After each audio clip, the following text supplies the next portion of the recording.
Dugong इतना rare और इतना इम्पोर्टेंट चीज़ है, अगर नहीं बचाएगा तो खत्म हो जाएगा। उनको इनकरेज कीजिए, अगर जाल में फंसा है तो उसको रिलीज कीजिए, जाल काट के या तो रिलीज डिपार्टमेंट को बता दीजिए रिलीज करने के बाद।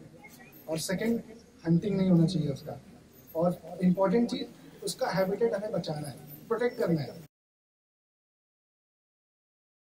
मेरा नाम सुमित प्रजापति है।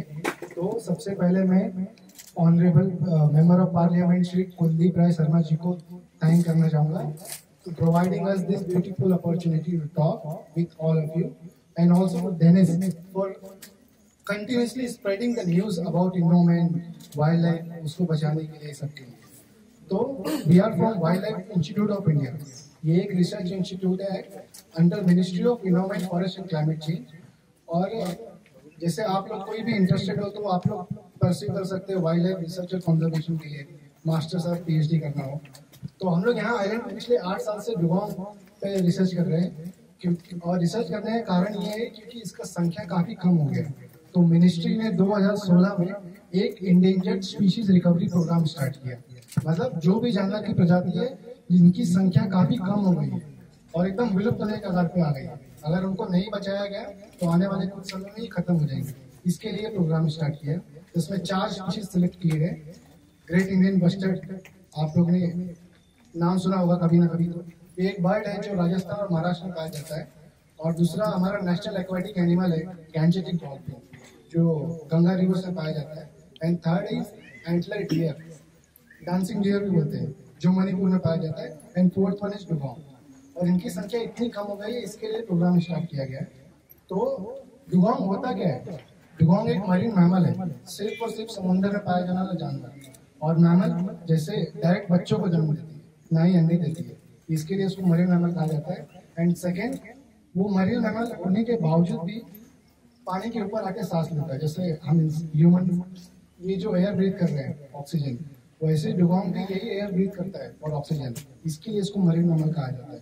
अगर आप लोग एक डुगोंग देखेंगे, लंबाई में कम से कम 4 मीटर तक का हो सकता है और वजन में 400 किलो का। और सोचिए इतना बड़ा जानवर खाता क्या रहेगा? चाहिए बोलो, सिर्फ और सिर्फ सी ग्रास खाता है, इसके लिए इसको सी काउ भी बोलते हैं। और ये प्योर वेजिटेरियन एनिमल है। तो जैसे हमारा ह्यूमंस में हमारा डाइटरी रिक्वायरमेंट 3 to 4 टाइम्स हम लोग खाना खाते हैं अपना डाइटरी रिक्वायरमेंट पूरा करने के लिए, वैसे डुगोंग को भी 40 kg ऑफ सी ग्रास चाहिए अपना डाइटरी रिक्वायरमेंट पूरा करने के लिए। और जैसे इंसानों में हमारा एवरेज लाइफ स्पैन है 60 to 70 ईयर्स, वैसे डुगोंग भी 60 to 70 ईयर्स उसका लाइफ स्पैन है। और उसमें जो एक फीमेल डुगोंग है हमेशा 8 से 10 साल में बच्चे देती है। तो सोचिए अगर 8 से 10 साल में अगर एक बच्चे देती है तो पूरे लाइफ स्पैन में वो कितने 4-5 बच्चे देगी। तो जो उसका ब्रीडिंग मैकेनिज्म है इटसेल्फ इतना स्लो है, और उस पर जो हमारा एडेड ह्यूमन प्रेशर है जिसके कारण उसकी संख्या काफी कम हो रही है।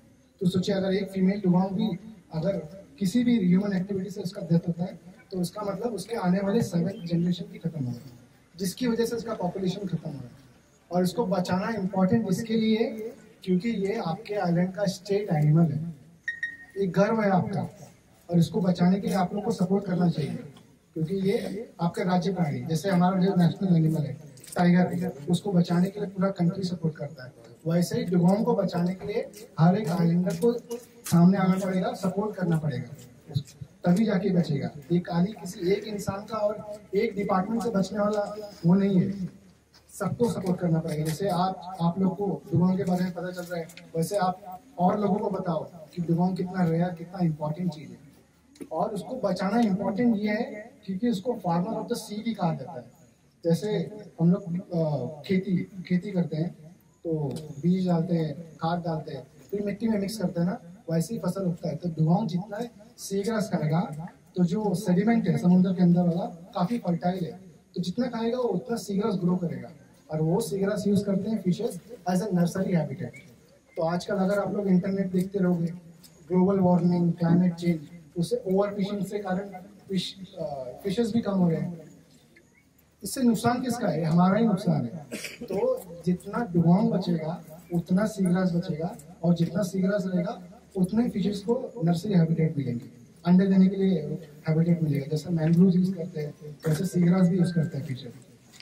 तो इसके लिए इसको बचाना बहुत जरूरी है। और सेकेंड इंपॉर्टेंट चीज सी ग्रास बचाने का ये है कि जैसे ये फॉरेस्ट हमें क्या प्रोवाइड करता है, ऑक्सीजन प्रोवाइड करता है, पॉल्यूशन कैप्चर करता है कार्बन, वैसे सी ग्रास भी एक फॉरेस्ट है समुद्र का, तो वो भी क्या करता है, पॉल्यूटेंट अब्सॉर्ब करता है, उसके बदले वो ऑक्सीजन प्रोवाइड करता है। तभी जाके अंडमान निकोबार का पानी की क्लियरिटी है, क्योंकि हमारे पास कोरल रीफ्स है, सी ग्रास है। अगर इसको नहीं बचाएंगे तो धीरे धीरे जो पानी का क्लैरिटी है वो भी क्या पता धीरे धीरे कम हो जाए। इसके लिए आपको बचाना है। और इसका कम होने का कारण क्या है, कुछ आइडिया है डुगोंग का?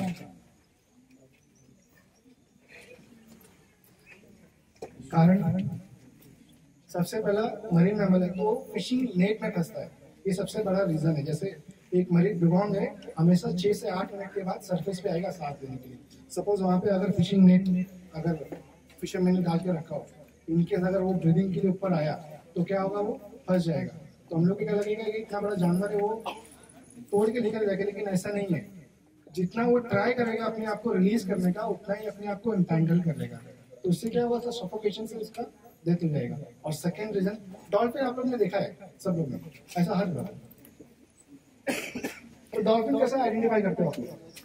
पानी को जंप करता है और ग्रुप में रहता कलर, और सबसे पहला इंपॉर्टेंट फीचर क्या है डॉल्फिन आइडेंटिफाई करने का? ट्रैवल्स इन ग्रुप। फिन दिखता है, फिन दिखता है, डॉर्सल फिन है, तभी हम लोग डॉल्फिन आइडेंटिफाई करते हैं ना। लेकिन डुगोंग को वो फिन नहीं है, ना ही उसको डॉर्सल फिन है, ना ही उसको बीक है, ना ही वो जंप करेगा। तो अगर समझ लो, अगर कोई जेट स्की और स्पीड बोट, कोई भी बोट चल रहा है और सडनली आपके सामने अगर डुगोंग ब्रीदिंग के लिए ऊपर आया, तो क्या होगा, उससे कोलाइड जाएंगे, कोलिजन होगा। ये दूसरा रीजन है डुगोंग का संख्या कम होने का, क्योंकि बोट स्ट्राइक हो रहा है। और तीसरा रीजन है हंटिंग होता है, अंडमान में नहीं, पूरे इंडिया, पूरे विश्व में हंटिंग होता है। ये 3-4 रीजन के कारण इसकी संख्या इतनी कम हो गई है। अब वो भारत में खाली 3 स्टेट में पाया जाता है, first Gujarat, second Tamil Nadu, third is Andaman Nicobar. और जो 2015 के रिसर्च के अनुसार ऐसा माना, गेस्टिमेट है ये, प्रॉपर सर्वे, तो उसके अकॉर्डिंग 250 से कम इंडिविजुअल बचे सोचिए पूरे भारत में। और अंडमान निकोबार में ऐसा माना जाता है कि लेस देन 30 इंडिविजुअल। सोचिए अगर 30 इंडिविजुअल अगर इसको अगर नहीं बचाया गया, आने वाले सालों में ये सिर्फ फोटोग्राफ्स में दिखेगा कि हमारे आइलैंड से हमारा स्टेट एनिमल ही खत्म हो गया और हम इसको बचा नहीं पाए। ये काफी दुख की बात है ना ये, तो इसके लिए इसको बचाना है। और फोर्थ रीजन, सबसे बड़ा रीजन, पॉल्यूशन, कोस्टल डेवलपमेंट। जितना डेवलपमेंट रहेगा उससे क्या होगा, सीग्रास हैबिटेट भी डिस्ट्रॉय होगा। और सीग्रास हैबिटेट डिस्ट्रॉय होगा मतलब ऑटोमेटिकली फिशेस का नर्सरी हैबिटेट भी खत्म हो रहा है और डुगोंग का फूड भी खत्म हो रहा है। तो उससे क्या होगा, ऑटोमेटिकली डुगोंग का पॉपुलेशन भी खत्म होगा। तो इसके लिए हमें इसको बचाना है, कि सबको रिस्पॉन्सिबिलिटी लेना होगा इसको बचाने के लिए। तो कोई क्वेश्चन इस पे, और इसको बचाएंगे कैसा, आप बताओ। फिशिंग कम करेंगे, फिशिंग कम करेंगे, तो खाना कैसे खाएंगे? नेट का यूज करना। अगर फिशिंग नेट में फंस गया, जैसे आप लोगों में से अगर कोई भी फिशिंग फैमिली से हो, अगर कोई भी फिशिंग आपके आसपास करता है, उनको इनकरेज कीजिए आप। अगर इनकेस अगर, क्योंकि डुगोंग इतना रेयर और इतना इंपॉर्टेंट चीज है, अगर नहीं बचाएगा तो खत्म हो जाएगा। उनको इनकरेज कीजिए, अगर जाल में फंसा है तो उसको रिलीज कीजिए, जाल काट के, या तो रिलीज डिपार्टमेंट को बता दें रिलीज करने के बाद। और सेकंड, हंटिंग नहीं होना चाहिए उसका। और इम्पोर्टेंट चीज, उसका हैबिटेट हमें बचाना है, प्रोटेक्ट करना है, तभी जाके डुगोंग बचेगा ना। तो ये से हम लोग बचा सकते हैं। तो इसके साथ साथ मैं ये खत्म करता हूँ डुगोंग का talk. Thank you so much.